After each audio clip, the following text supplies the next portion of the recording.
Hello citizens and welcome back. In today's video, I would like to talk about the new updates around base building mechanics, how these might develop, and some flaws in the proposal. As always, if you like this video, sacrifice a like and a comment to the YouTube algorithm and subscribe for more. And here's a shout out to our amazing patrons for their support of the channel and the Armory. We always knew that base building was going to be a major part of Star Citizen and one of the main ways players can shape the locations around them. However, besides the early concept of the Pioneer, we didn't get more information until now. We knew that we would need land claim beacons to claim land in controlled space, and we knew that the Pioneer was going to be able to build whole bases.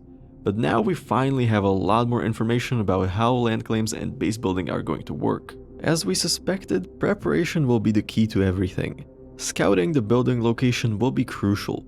You will have to find out what resources are available, but also what power sources. I imagine that areas with access to geothermal power will be highly sought after. The interesting part was how land claims are going to work in controlled and uncontrolled space. It appears that lawful systems will be very unprofitable to build in, especially when it comes to resource extraction. The idea is that lawful systems will require you to buy the land and pay taxes on it, but will provide very good protection for your claim. This brings a few questions, specifically whether smaller bases or homesteads in these systems will be viable and cost-effective.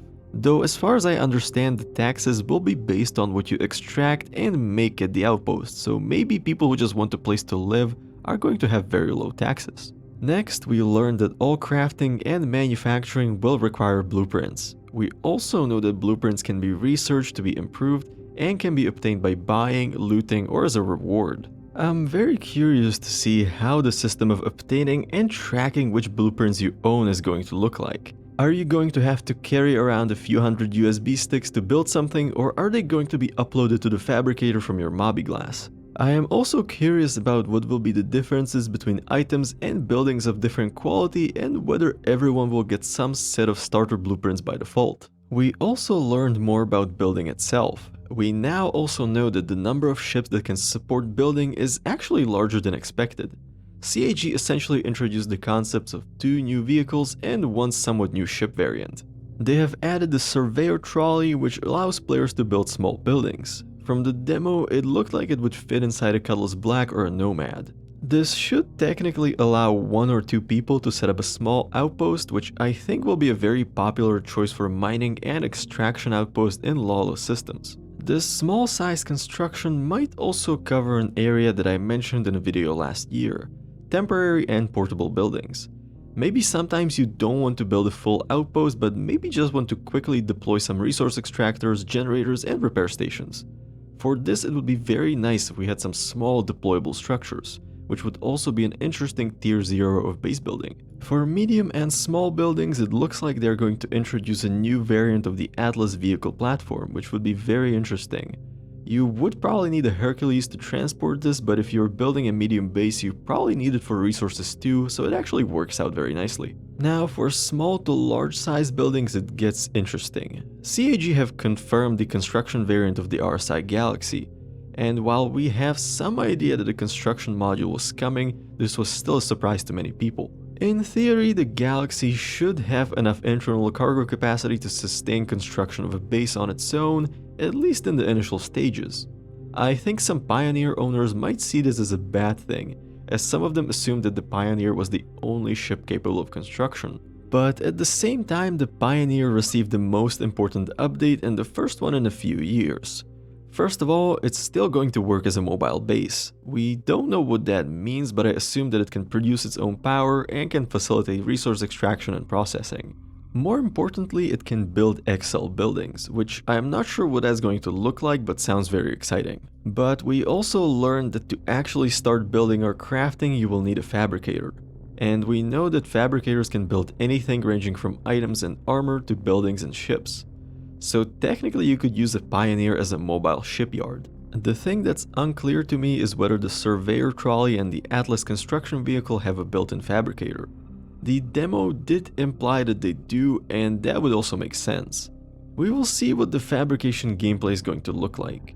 But I imagine it's going to be something along the lines of select your blueprint, add the resources, and wait until the fabricator does its thing, and then use whatever you fabricated.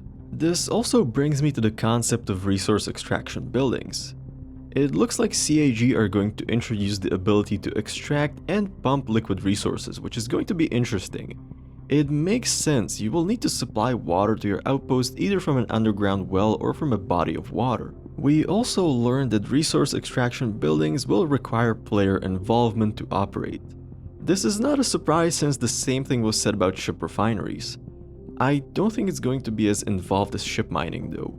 I think it will be more about selecting which resources to extract and then moving the resource containers out of the dispenser like we do with salvage. I think this was primarily done to prevent people from just starting the extraction and logging out for a few days while the storage fills up. It also incentivizes people to work together to man extraction outposts to maximize profits. Next, power and resource management. CIG unveiled that they're planning to implement quite a few power generation options, which tells us that power management will be a very important part of base building. This will likely also include other resources like water and life support.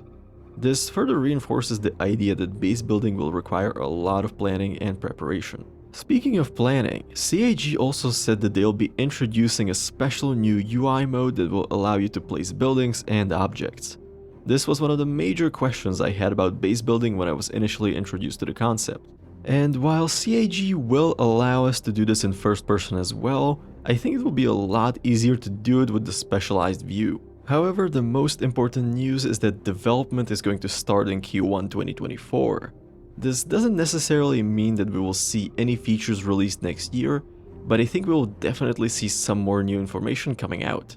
From the looks of it, there's quite a lot of work that needs to be done.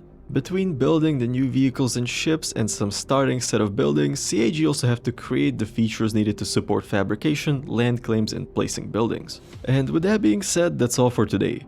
What do you think? Are we going to see base building next year?